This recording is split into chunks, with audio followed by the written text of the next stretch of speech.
Hello everyone, आज हमारा 1.2 exercise शुरू करेंगे और हमारी आज ख़त्म हो जाएगी। छोटी सी एक्सरसाइज है और आज चैप्टर 1 का भी लास्ट पार्ट आएगा। ये इसमें क्वेश्चन नंबर 1 है हमारा, prove that √5 is irrational. Simple है, ऐसे हमने बहुत सारे एग्जाम्पल करे। एक कुछ नहीं करना, सबसे पहले हमको बस इतना प्रूव करना है कि ये रैशनल नहीं है, तो हम इसको रैशनल पहले अज्यूम करेंगे। Let us assume √5 is rational number. थोड़ा आपको स्लो लग सकता है कि मैं लिख रहा हूँ और बोल रहा हूँ साथ साथ, इसलिए P/Q and P&Q are coprime. Coprime कौन से नंबर होते हैं? जिनका HCF 1 होता है। उसके बाद हम स्क्वायर बोथ साइड कर देंगे,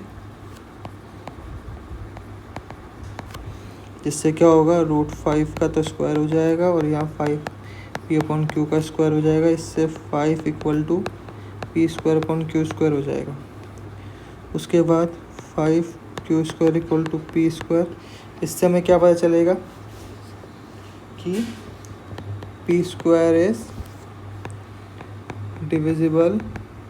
divisible by 5, then P is also divisible by 5, therefore 5 is factor of P। और ये हमारी इक्वेशन 1 हो जाएगी और ये हमारी इक्वेशन 2 हो जाएगी। उसके बाद हम फिर से करेंगे कि लेट P = 5C। तो हम इक्वेशन 1 में पुट करेंगे 5PQ = 5C का स्क्वायर। तो 5PQ = 25C²। 5 से कटा 5 पे, तो Q² की वैल्यू क्या हो गई? 5C²। फिर मैं लिख सकता हूँ Q² is divisible by 5, then Q is also divisible by 5, therefore 5 is factor of Q।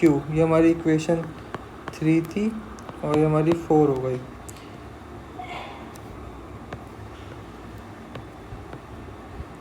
From equation 2 and 4 मैं क्या कह सकता हूँ आपको सिंपल तरीके से?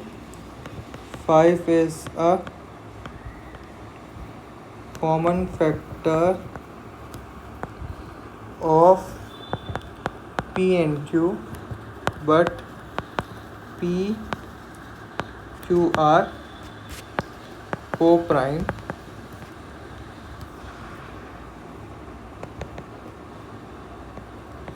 It is a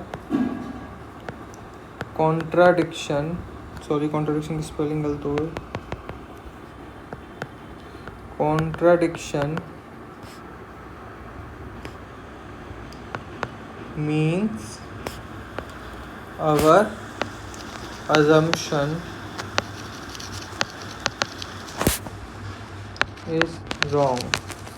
ओके, इसका मतलब क्या हो गया? √5 is a rational number. Okay, ये हमारा क्वेश्चन नंबर 1 ख़त्म हो जाता है। अब हम क्वेश्चन नंबर 2 करेंगे। उसमें क्या? उसमें भी हमें वही करना है एग्जाम्पल की तरह कि 3 + 2√5 को हमें प्रूव करना है इज इर्रेशनल। ओके, सिंपल चीज़ है। सबसे पहले तुमको एज्यूम ही करना है इनमें, जब भी ये क्वेश्चन आएंगे तो लिखना है let us assume that 3 + 2√5 is rational। तो 3 + 2√5 = P/Q, where P and Q are coprime. फिर से बताता हूँ, को प्राइम क्या होते हैं, जिनका HCF 1 होता है। तो 3 तो इस साइड आ जाएगा, तो 2√5 equal to P minus Q minus 3। इसको अगर मैं चेंज कर लूँगा तो ये और हो जाएगा p minus 3q upon q. अगले स्टेप में 2 नीचे आ जाएगा, तो √5 equal to p minus 3q upon 2q। ठीक है, अभी क्या होगा, since p and q are integers therefore p minus 3q upon 2q is rational number. Okay, अगर ये रैशनल नंबर है तो इसका मतलब क्या है,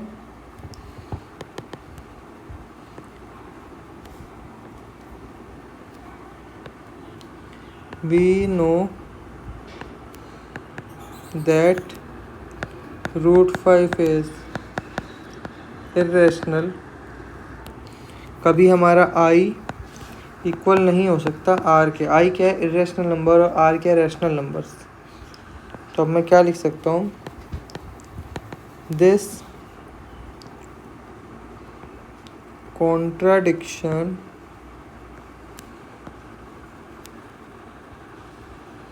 is arise because of our wrong assumption। फिर से बोल देता हूँ, आपको स्लो लगेगा क्योंकि मुझे लिखना पड़ रहा है। अगर सीधा करना होता तो मैं जल्दी कर देता, पर ये स्टेटमेंट वाला क्वेश्चन आएगा, आपका 5 नंबर का भी आ सकता है, तो आपको पूरी स्टेटमेंट ऐसे ही लिखनी पड़ेगी। अब हमारा लास्ट क्वेश्चन है, क्वेश्चन नंबर 3, जिसको हमें लिखना है, पर इससे पहले एक लाइन और बच गई हमें हमारी, कि 3 + 2√5 इज इरेशनल नंबर। अब क्वेश्चन नंबर 3 हम स्टार्ट कर लेते हैं।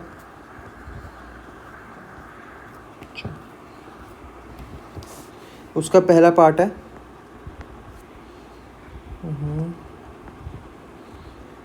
इसका पहला पार्ट है 1/√2। सेम वैसे ही होगा, हमको लेट करना है, लेट अस अस्यूम, ये तो आपको याद हो गया होगा मेरे को लग रहा है, 1/√2 इज रैशनल नंबर। तो 1/√2 is equal to p upon q, where p and q are coprime. उसके बाद √2 को हम उस तरफ ले जाएंगे और बाकी इधर आ जाएगा, हो जाएगा q upon p equal to √2।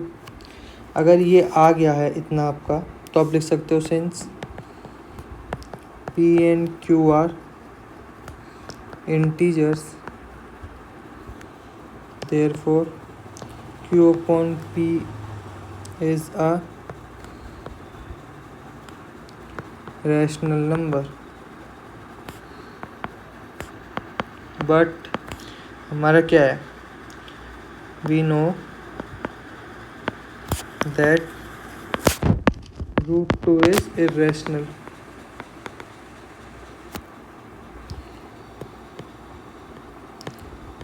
This contradiction is arise because of our wrong assumption।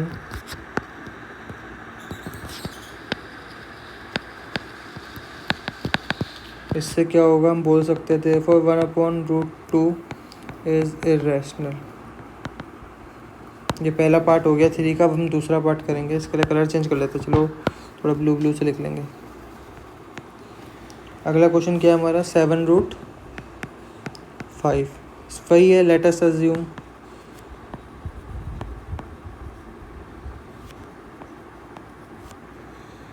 that 7√5 is a rational number, sorry not numbers, number 7√5 is equal to P upon Q, where P and Q are co-prime.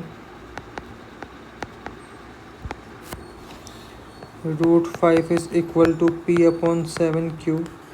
Since P and Q are integers, therefore P upon 7Q is a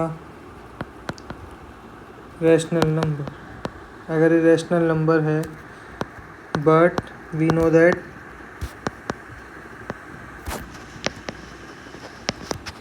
√5 is irrational. अब क्या हो गया, फिर से वही हो गया, एक तरफ irrational है एक तरफ rational है और दोनों इक्वल नहीं होंगे, तो एक फिर से कॉन्ट्राडिक्शन आ गया। तो मैं लिख सकता हूँ this contradiction is arise because of our wrong assumption. ये लाइन तो आपको सेम ही लिखनी है हर बार, कोई भी क्वेश्चन हो। इसके बाद क्या होगा, therefore 7√5 is irrational। ये मैथ में एक चीज़ अच्छी होती है, इसमें आपकी राइटिंग चेक नहीं होती, तो आप बहुत आराम से लिख सकते हो कुछ भी, मतलब सही लिखना है, कुछ भी तो नहीं लिख सकते। पार्ट 3 इसके लिए भी चलो कलर चेंज कर लेते हैं, कुछ और थोड़ा सा ग्रीनिश ले लेते हैं। अगला क्वेश्चन है हमारा 6 + √2। वही करना है। Let us assume that 6 + √2 is rational number.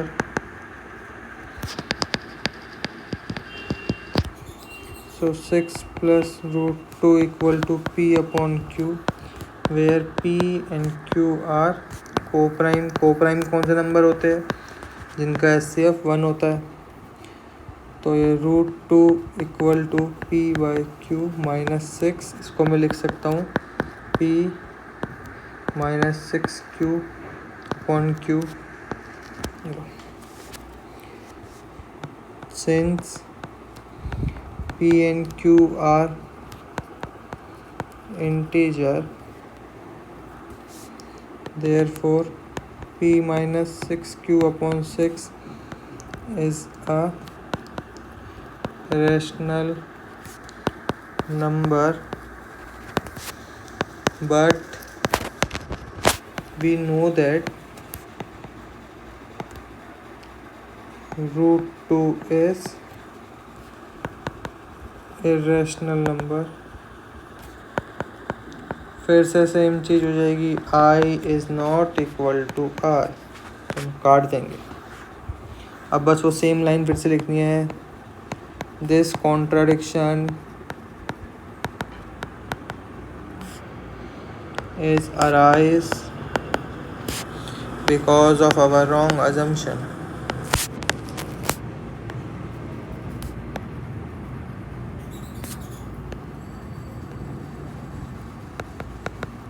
अगर रॉन्ग assumption करी है तो हम क्या लिखेंगे, therefore 6 + √2